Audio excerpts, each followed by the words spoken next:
Oremos con el Evangelio.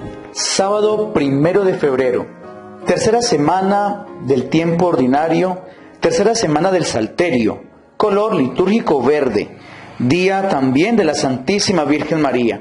En el nombre del Padre, y del Hijo, y del Espíritu Santo. Amén. Lectura del segundo libro de Samuel, capítulo 12, versículos del 1 al 7a y del 10 al 17. En aquellos días el Señor envió a Natán a ver a David, y llegando a su presencia le dijo: había dos hombres en una ciudad, uno rico y el otro pobre. El rico tenía muchas ovejas y vacas. El pobre, en cambio, no tenía más que una cordera pequeña que había comprado. La alimentaba y la criaba con él y con sus hijos. Ella comía de su pan, bebía de su copa y reposaba en su regazo. Era para él como una hija. Llegó un peregrino a casa del rico y no quiso coger una de sus ovejas o de sus vacas y preparar el banquete para el hombre que había llegado a su casa, sino que cogió la cordera del pobre y la aderezó para el hombre que había llegado a su casa. La cólera de David se encendió contra aquel hombre y replicó a Natán: vive el Señor, que el hombre que ha hecho tal cosa es reo de muerte. Resarcirá 4 veces la cordera, por haber obrado así y por no haber tenido compasión. Entonces Natán dijo a David: tú eres ese hombre. Pues bien, la espada no se apartará de tu casa jamás, por haberme despreciado y haber tomado como esposa la mujer de Urías, el hitita. Así dice el Señor: yo voy a traer la desgracia sobre ti desde tu propia casa.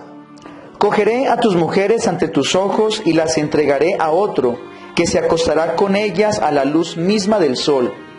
Tú has obrado escondidas. Yo, en cambio, haré esto a la vista de todo Israel y a la luz del sol. David respondió a Natán: he pecado contra el Señor. Y Natán le dijo: también el Señor ha perdonado tu pecado. No morirás. Ahora bien, por haber despreciado al Señor con esa acción, el hijo que te va a nacer morirá sin remedio. Natán se fue a su casa. El Señor hirió al niño que la mujer de Urías había dado a David y cayó enfermo. David oró con insistencia a Dios por el niño, ayunaba y pasaba las noches acostado en tierra.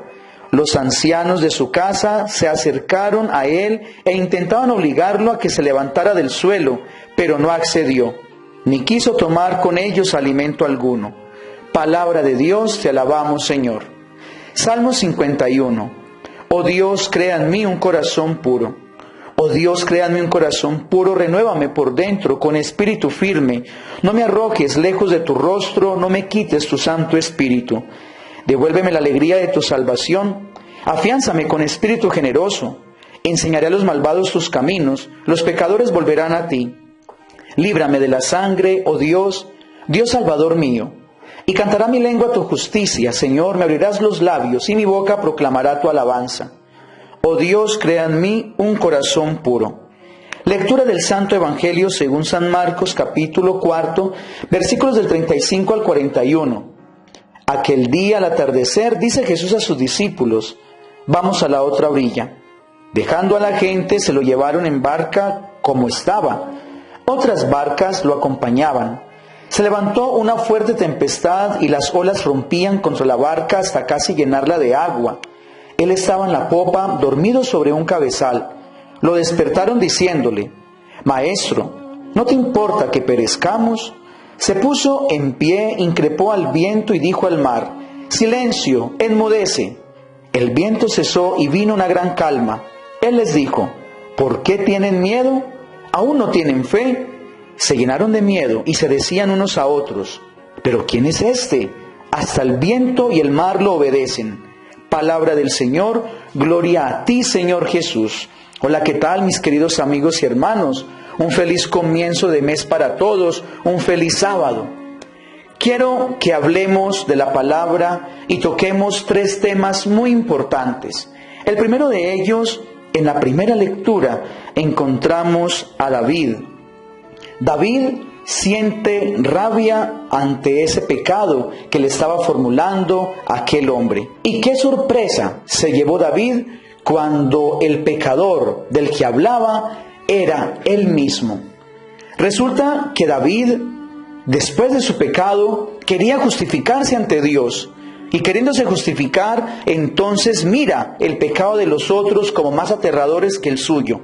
Mis queridos hermanos, eso nos pasa a todos los que queremos justificar nuestro pecado. Comenzamos a mirar y a criticar a los demás y sentir que los demás cometen más faltas que nosotros. Eso es una falacia, eso es una mentira. Recordemos aquellas palabras de San Agustín: el pecado incurable mío es creer que no soy pecador. ¿Cuántos de nosotros justificamos las pequeñas cosas que hacemos porque vemos que los demás hacen cosas grandes? He escuchado a unos decir: yo robo poquito, yo no soy como los demás que roban bastante. Igual estás robando. Es que yo solamente soy infiel con una, tal es infiel con varias. No, el pecado es el mismo. Entre uno más pecador sea, más se va a querer justificar ante Dios. Y una de las medidas que nosotros podemos tener en cuanto al pecado, miremos de qué nos confesamos. Qué triste una persona que lleva meses, años sin confesarse y se acerca al confesionario y le dice al sacerdote: Padre, confiéseme porque hace un año no me confieso y el pecado que tengo es que no fui a misa un domingo y ya. ¿Será que esa persona solamente cometió esa falta? ¿Será que no le da rabia? ¿Será que no tiene malos pensamientos? ¿Será que sus acciones todas son perfectas?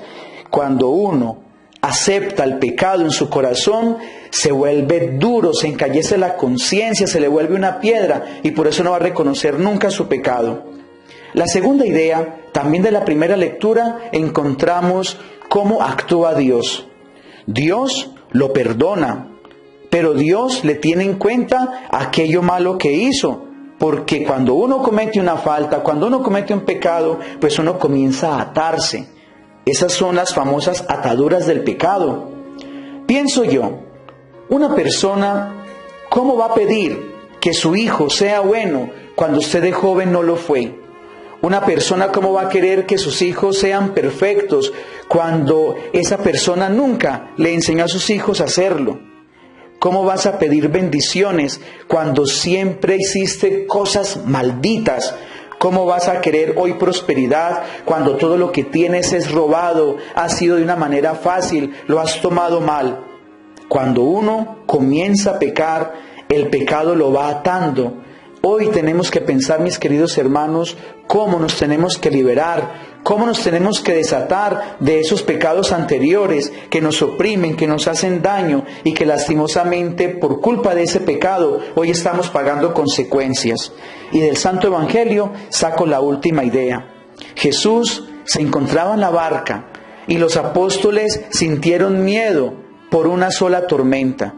Ellos vieron más grave la tormenta que el mismo Jesús que estaba con ellos. Eso suele pasar con nosotros.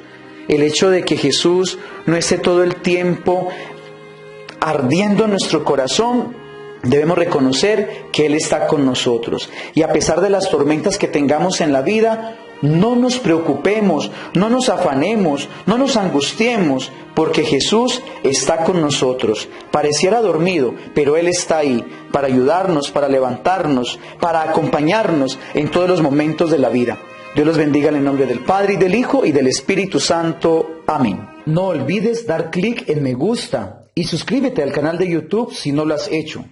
O pide este servicio de Oremos Digital al WhatsApp 318-447-0490.